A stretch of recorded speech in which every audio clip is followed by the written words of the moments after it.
설교 본문은 로마서 1장 7절부터 17절 말씀 제가 봉독해 올리도록 하겠습니다. 로마서 1장 7절부터 17절 말씀입니다. 주보에 나와 있고요. 앞에 나오니까 잘 듣고 봐주시기를 바랍니다. 로마서 1장 7절부터 17절입니다.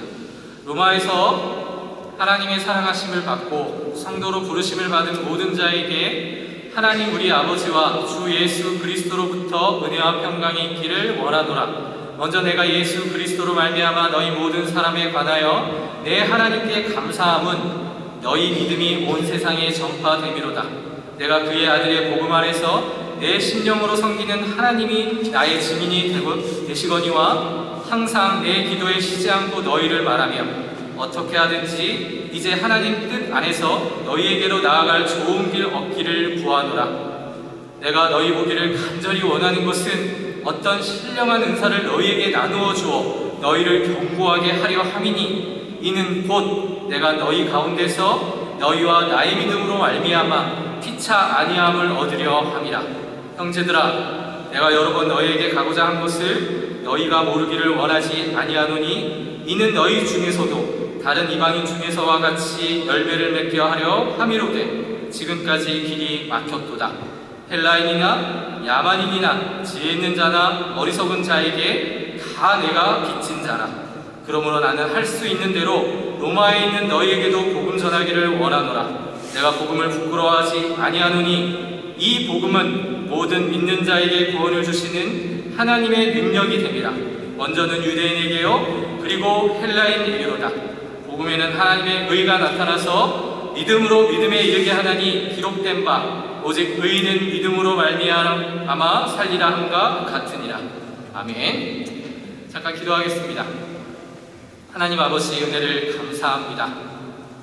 진리된 말씀을 먹고 살아갈 수 있는 하나님의 자녀로 부르셨고 그 말씀의 근거에 우리가 어디로부터 와서 어디로 가는지를 하나님께서 깨닫게 하여 주셔서 하나님의 자녀로 살아가는 기쁨을 누리게 하셨사오니 이 시간 하나님의 말씀을 듣는 자들에게 다시 한번 하나님께서 말씀하시는 그 내용을 듣고 우리가 어떠한 신앙의 자세와 우리 교회가 어떠한 신앙의 정체성을 가지고 살아가야 하는지를 주님께서 깨우쳐 주시기를 간절히 간구하나이다.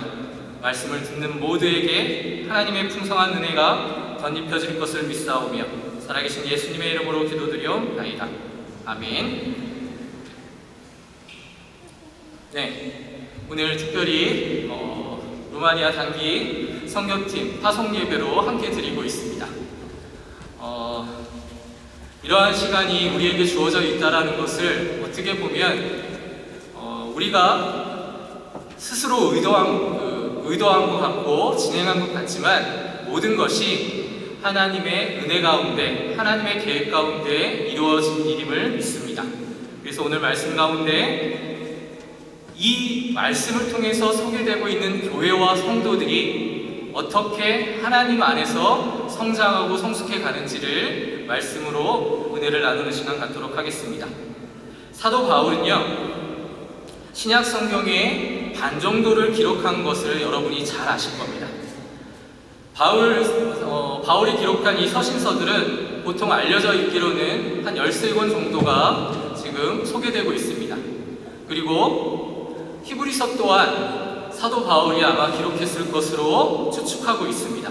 어찌됐건 간에 바울이 교회에 보낸 편지를 받아보는 그 수신자는 바울이 직접 설립하거나 설립을 도와주었던 교회들이 대부분이었습니다. 그런데 오늘 소개하고자 하는 이 교회는요 바울이 전혀 설립에 관계되지 아니했습니다. 지금 우리가 로마서를 읽었거든요. 근데 이 로마서를 우리가 그 내용에 따라 이렇게 해석하기로는 자꾸만 로마에 있는 어떤 교회를 생각할 수 있는데 또 로마에 있는 교회라고 생각하면 보통 사람들이 지금의 로마 카톨릭 교회를 생각하시는 경우가 종종 있습니다. 하지만 로마 카톨릭과는 전혀 다른 당시 초대교회의 하나였던 로마 교회로 성경은 분명히 소개하고 있습니다. 그리고 사도 바울이 직접 설립에 관여하지는 않았지만 로마서 마지막 장에 보면 로마 교회를 향한 그 심정이 절절하게 나타나 있는데, 이미 그 로마 교회를 구성하고 있던 많은 성도들과 바울이 교제를 하고 있었다는 것을 미루어 짐작해 볼 수 있습니다. 로마의 그리스도의 교회가 세워진 때가 언제인지는 정확하게 알 수 없지만 추측해 보건대 그 오순절 성령의 그 오심에 많은 사람들이, 많은 이방인들이, 전 세계에 흩어져 있던 성도들이 모였다가 흩어졌던 사건을 여러분 아실 겁니다. 아마도 그때 그 성령의 충만함을 입은 사람들이 로마로 돌아가서 하나님의 교회를 아마 세웠을 것으로 추측하기도 합니다. 중요한 건 그 교회가 자생적으로 로마에 생겨났다는 사실입니다. 그러니까 우리가 생각할 때에는 선지자나 제자들 그리고 사도가 직접 가서 복음을 전한 것으로 생각할 수 있지만, 하나님의 놀라우신 은혜의 역사는 이 복음이 인간이 이해할 수 없는 그 방식으로도 전해지고 있다는 것을 우리가 깨닫게 되는 것입니다. 로마서 1장 8절 말씀을 한번 보도록 하겠습니다. 같이 한번 한 목소리로 읽어보셨으면 좋겠습니다. 같이 읽겠습니다. 먼저 내가 예수 그리스도로 말미암아 너희 모든 사람에 관하여 내 하나님께 감사함은 너희 믿음이 온 세상에 전파됨이로다. 보십시오. 바울이 로마 교회 성도들의 믿음으로 인해서 지금 하나님께 기도드리고 있는, 그러니까 감사의 기도를 돌리고 있는 장면이 나옵니다. 그런데 저는 오늘 이 말씀이 바로 우리 루마니아 선교를 준비하는 선교팀에게 주시는 하나님의 말씀이 됨을 믿습니다. 왜냐하면 내가 예수 그리스도로 말미암아 너희 모든 사람을 인하여 내 하나님께 감사한다라는 것은 하나님의 은혜로 말미암아 하나님께서 주신 성령의 충만함을 입은 자들만이 이 일에 동참할 수 있게 되기 때문에 그렇습니다. 선교라는 마음은 그냥 같이 가자, 머리를 붙잡고 그렇게 간다고 해서 되는 일이 아닙니다. 자신의 시간을 하나님께 드려야만 합니다. 자신의 물질을 하나님께 드려야지 가능합니다. 이것은 그러니까 사람이 개인적으로 할 수 있다, 이걸 하면 복을 받아서 해야 된다, 이런 식으로 이루어질 수 있는 일이 아님을 여러분들에게 밝히고 싶습니다. 이번에 루마니아 선교를 준비하면서 선교팀도 그렇게 헌신된 마음으로 준비했지만 우리 교우들도 한 마음으로 기도하시면서 물질을 내어 우리 선교팀을 위해서 기도해 주셨습니다. 그리고 그 기도가 계속해서 우리는 필요합니다. 이것은 결국 보내는 사람이나 현장에 파송되는 선교팀이나 한 마음이 되지 않고는 이루어질 수 없는 일임을 여러분들에게 밝히고 싶은 것입니다. 그리고 이것은 하나님의 인도하신 가운데 하나님이 여러분에게 허락하신 은혜임을 우리는 믿어야만 하는 것입니다. 그래서 여러분, 복음이 전파된다라는 것을 알고 깨닫는 것이 얼마나 기쁨으로 삼아야 하는지를 성도 여러분 스스로가 깨달아 아시기를 바랍니다. 아울러 내년에도, 내후년에도 계속해서 이 선교의 물결이 계속되기를 기도해 주시기 바랍니다. 어떤 단회적인 행사로 끝나는 것이 아니라 선교는 하나님이 우리에게 주신 기쁨의 놀라운 은혜의 수단임을 여러분이 기억하셔야만 한다는 것입니다. 선교를 할 수 있다는 것은 그 교회가 가지는 믿음을 보이는 외적인 표시이기도 합니다. 여기서 교회는 세상에 어떻게 존재해야 하는가, 과연 무엇으로 알려져야 하는가를 오늘 말씀에서 소개하고 있습니다. 지금 하나님께 감사의 기도를 드렸던 이유가 뭡니까? 이 로마 교회가요, 너의 믿음이 온 세상에 전파될 정도로 유명한 것이었다라고 밝히고 있습니다. 교회가 유명해진다라는 것은요, 여러분, 건물이 멋있어서 유명해지는 수도 있습니다. 그 대표적인 사례가 로마 바티칸이라고 할 수 있습니다. 물론 저는 종교개혁 이후에 생겨진 로마 카톨릭이 과연 교회의 모습을 가지고 있는지에 의심을 하는 사람이긴 하지만 중요한 건 건물이 중요한 게 아니라 사람이 얼마가 모였다라는 게 중요한 게 아니라는 것입니다. 근데 여기 로마 교회는요, 분명히 유명해진 이유가 있습니다. 그건 지금 사도 바울이 밝히듯이 믿음으로 유명해졌다라고 표현하고 있습니다. 교회가 믿음으로 유명해졌다라는 말이 어떻게 보면 우스운 말이 될 수 있습니다. 교회는 하나님의 선택받은 백성들이 하나님의 은혜 가운데 그 믿음으로 똘똘 뭉쳐서 신앙의 공동체를 이루는 것이 교회입니다. 근데 믿음으로 유명해졌다라는 것은 어떻게 보면 교회가 가지는 정체성이요, 교회가 가지는 성격인데 믿음으로 세상에 유명해졌다. 그러니까 세상에 믿음으로 유명하지 않는 교회가 이 땅에 많음을 성경은 분명히 밝히고 있는 것입니다. 이들의 믿음이 얼마나 훌륭했는지는 모릅니다.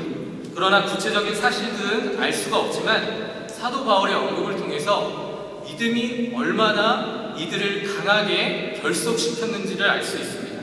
그래서 로마 교회에 대한 소문은 온 세상에 확산되어 갔던 것입니다. 여기서 우리는 로마 교회가 온 세상에 널리 알려졌다라는 말을 우리가 잘 이해해야만 하는 것입니다.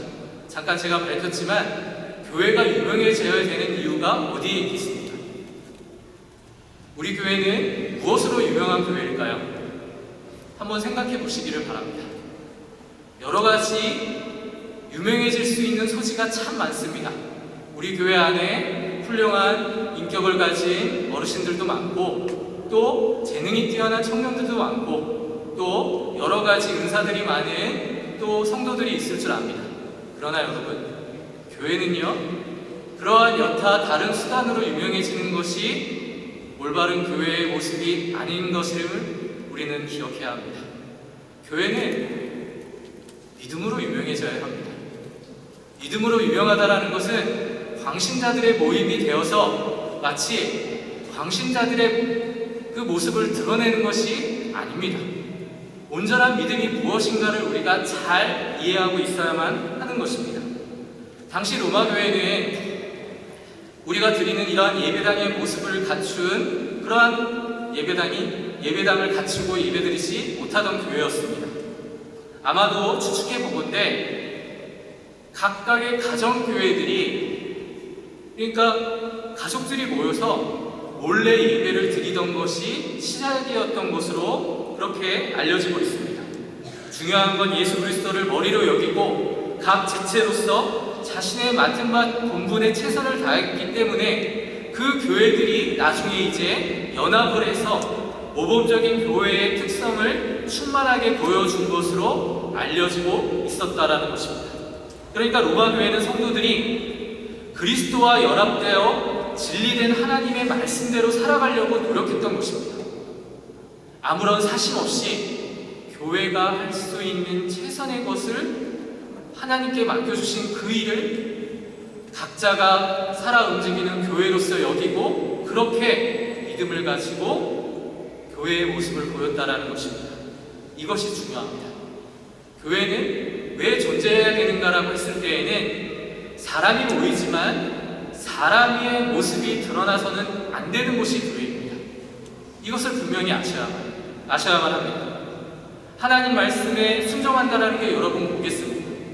순종은요, 하나님 말씀에 철저히 그분의 말씀을 신뢰하는 것입니다.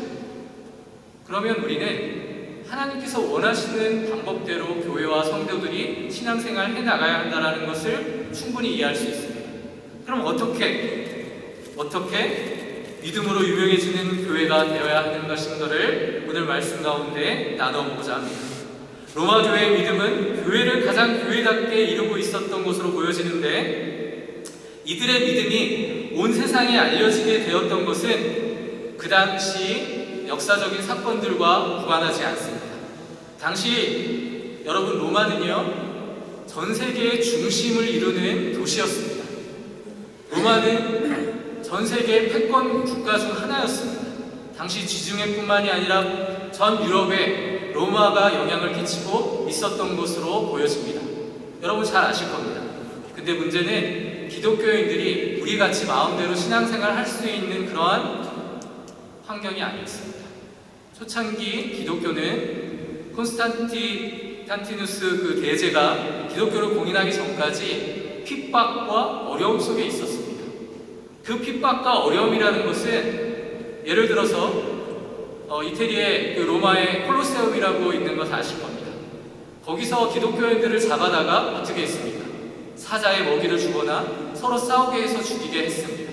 그 정도로 신앙생활을 한다는 것은 우리같이 편한 신앙생활을 할 수 있는 환경이 아니었음을 우리는 충분히 역사 가운데 확인해 볼 수 있습니다.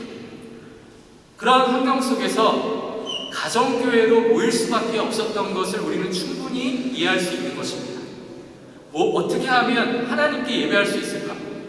그런데 대놓고 다 모일 수는 없으니까 그냥 조그맣게 소그룹으로 가정에서 예배를 드리게 되는 것입니다. 그런데 복음은요, 그렇게 감추고 예배를 드리지만 하나님의 영광은 이러한 모든 것을 극복합니다.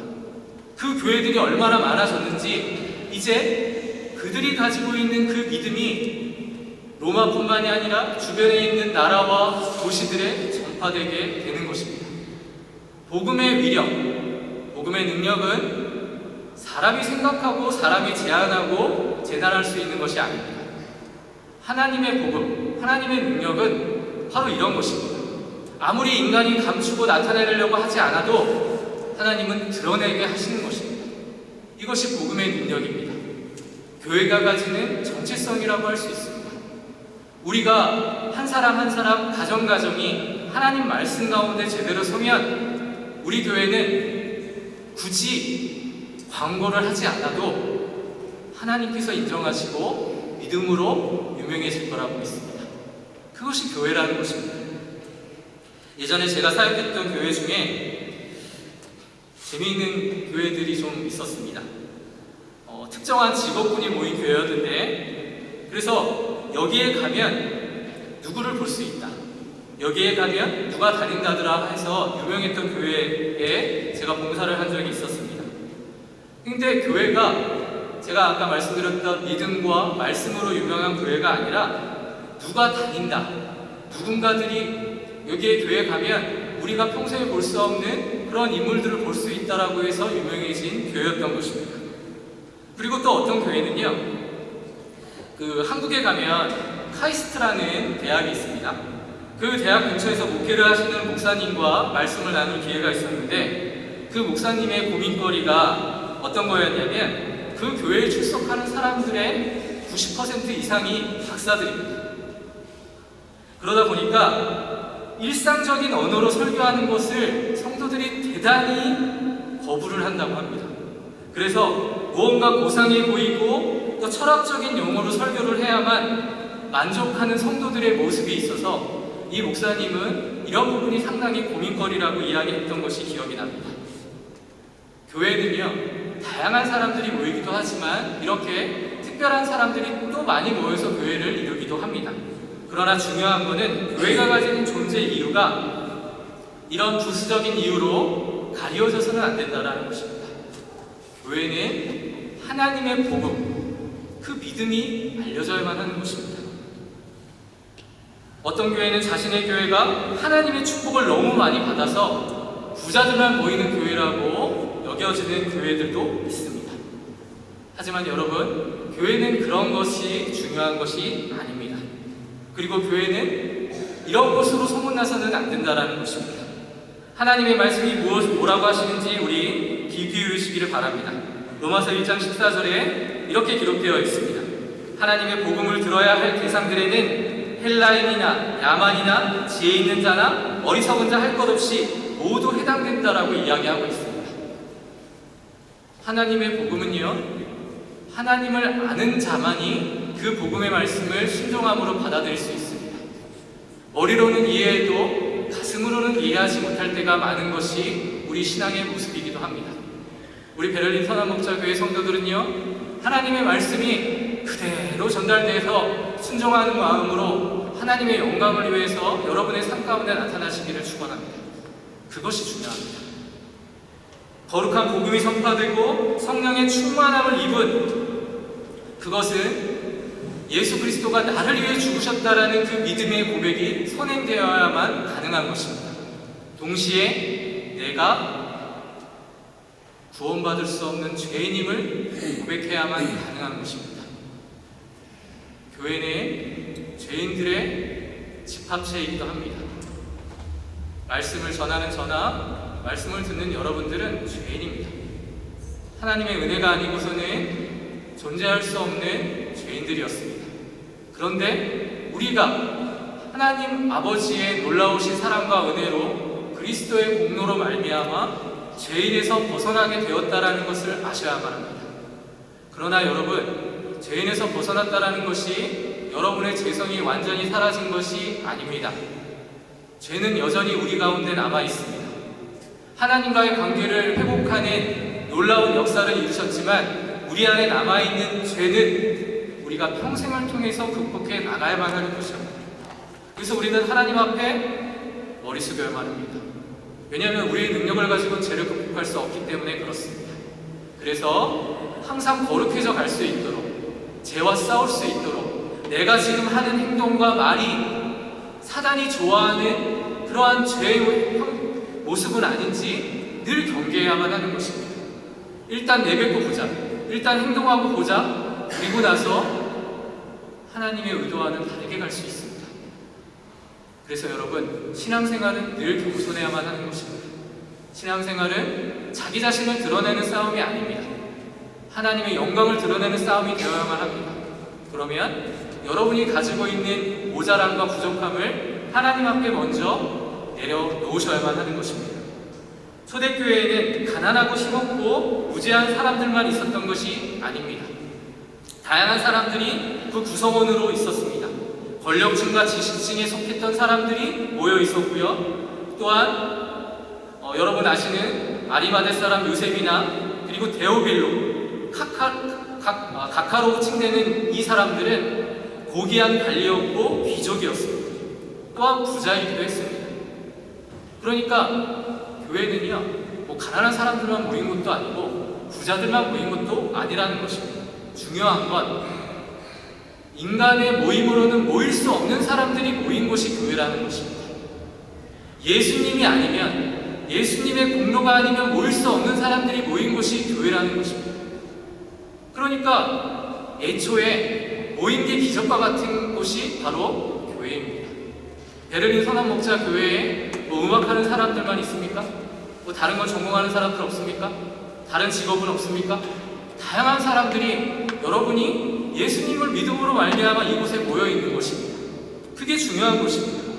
교회는 이런 다양한 삶을 가진 사람들이 모여서 그리스도 안에서 하나의 몸을 이루고 있기 때문에 가진 자나 가진 자 없는 자나 차별 속에 있는 것이 아니라 그 누구도 자기 것을 주장하지 않고 자신을 희생하는 그러한 헌신적인 섬김의 삶을 나타내는 것입니다. 그럼에도 불구하고 악한 영, 사단은요, 재물과 권력과 지식을 이용해서 틈만 생기면 성도들 간의 불평과 원망을 갖게 해서 교회를 분열시키려고 합니다. 이러한 사단의 시험을 만일 교회가 복음에 대한 분명한 이해와 믿음 위에서 반듯하게 서 있지 않다면 우리는 이런 사단의 꾀임에 빠질 수밖에 없는 연약한 가운데 있다는 것을 여러분 아셔야만 하는 것입니다. 그래서 기도가 필요합니다. 그래서 하나님이 명령한 것을 어떻게 하셨는지 수행해 가야만 하는 것입니다. 왜 하나님이 교회에 성교라는 거룩한 사명을 맡기시고 여러분을 하나님의 이름으로 살게 하셨는지 생각해 보십시오.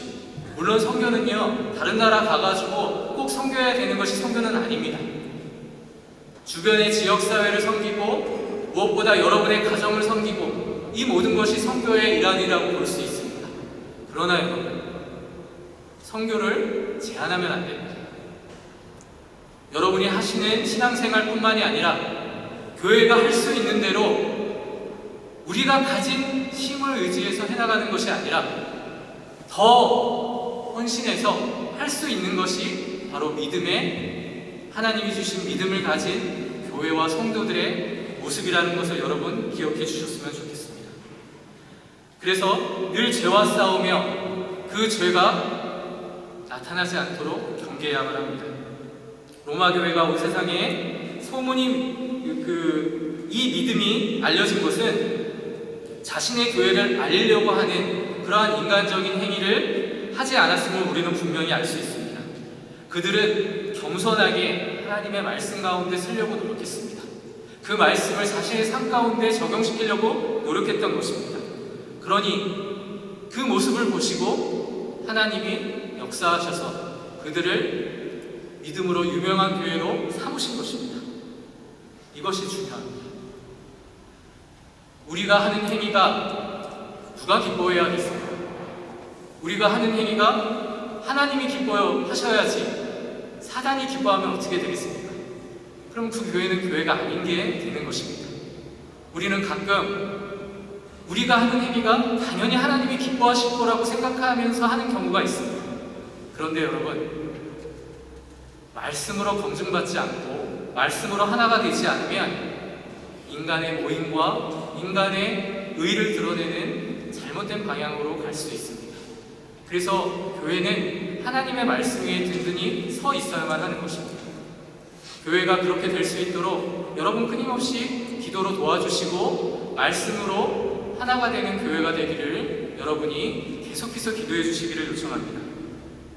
사도 바울은 지금 너희 믿음이 온 세상에 전파됨이로다 라고 말한 것을 우리에게 말하기를 원하고 있습니다. 그와 같이 굳건한 믿음을 지속해 갈 수 있도록 로마교회 성도들에게 능력을 주신 하나님께 감사하는 말로 영광을 돌리고 있습니다. 다시 말씀드리지만 교회는 하나님께 순종의 모습을 뚜렷하게 발휘하는 데서 교회의 정체성을 찾을 수 있습니다. 그것이 바로 믿음이며 이 믿음 때문에 모든 세상의 우상을 버릴 수 있게 되는 것입니다. 하나님께로 나와 하나님을 주로 섬기며 주의 오심을 소망하며 기다리는 모습 속에서 교회가 바로 서나갈 수 있다라는 것입니다. 바울은 로마교회의 믿음을 언급하기에 앞서서 로마서 1장 5절에 모든 이방인 중에 믿어 순종케 하나니 라고 말한 바 있는데 이걸 뒷부분에서도 굉장히 중요하게 적용하고 있습니다. 로마서 16장 19절 말씀을 찾아주십시오. 함께 한 목소리로 같이 읽도록 하겠습니다. 로마서 16장 19절 말씀을 한 목소리로 읽어주시기를 바랍니다. 같이 한번 읽겠습니다.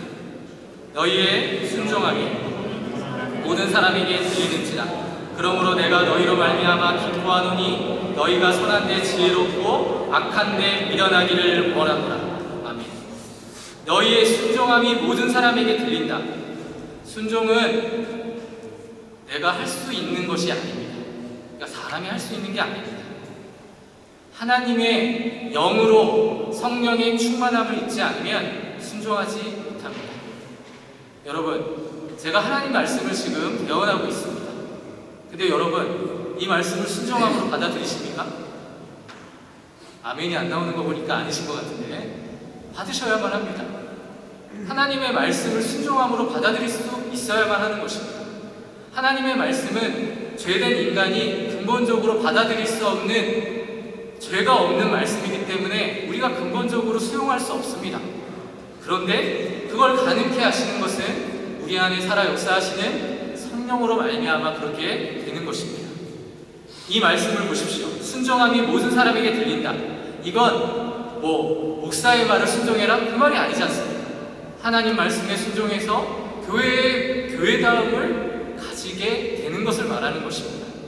그래서 이 사실로 교회는 기뻐할 수 있어야만 하는 것이고, 지금 사도 바울이 밝히듯이 선한 데에는 지혜롭고 악한 데에는 미련하기를 원하는 이러한 사도의 고백처럼 죄에 대해서는 둔해야 합니다. 그러니까 죄에 대해서는 나타나지 않을 수 있도록 바보같이 죄와는 겸상하지 않도록 해야만 하는 것입니다. 그리고 선한 일에 대해서는 하나님이 주신 지혜로 그 선한 일을 우리 이 땅에 전파할 수 있도록 노력해야만 하는 것입니다.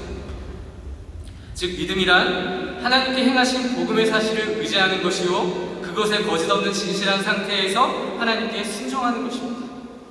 교회가 가지고 지켜야 되는 믿음은 예수님께서 십자가에 의해 가는 하나님의 말씀을 진실하게 예수님 스스로가 먼저 신뢰하셨던 데에서 우리는 정확하게 알 수 있습니다. 예수님도 하나님의 말씀에 순종했습니다. 이 사실은 무엇을 얘기하냐면 성도는 하나님 말씀에 순종하지 않고는 존재할 수 없고 성도라는 이름을 감히 내세울 수 없는 것입니다. 여러분, 하나님 말씀에 순종해서 살아가기를 원하십니까? 그러한 고백이 있으십니까? 잘하셨습니다. 그렇게 사셔야 하는 것입니다. 말씀을 정리하겠습니다. 로마교회 성도들은 자기들이 가진 믿음에 대해서 그것을 설명하고 자랑할 만한 이유를 가지고 있었던 사람들임에도 불구하고 자랑하지 않았습니다. 그냥 순종함으로 묵묵히 자기 자리를 지켰던 것입니다. 그때 하나님께서 일하셨습니다. 하나님의 큰 일을 위해 그들을 사용하셨던 것입니다. 우리 베를린 선화목자교회는 그러한 로마교회의 신앙적 전승을 본받는 교회가 되었으면 좋겠습니다. 세상에 서 있는 로마 카톨릭 교회의 신앙을 본받는 게 아니라 바로 순수한 교회의 모습을 가졌던 그 교회의 믿음의 전통을 가진 교회가 되기를 주님의 이름으로 소원합니다. 그것을 가지시고 살아가시는 여러분이 되시기를 바라고요. 여러분이 바로 하나님의 귀한 자녀임을 깨달아 늘 말씀으로 순종하며 하나님을 믿는 믿음 안에서 기쁨을 누리시기를 주님의 이름으로 축원합니다. 기도하겠습니다.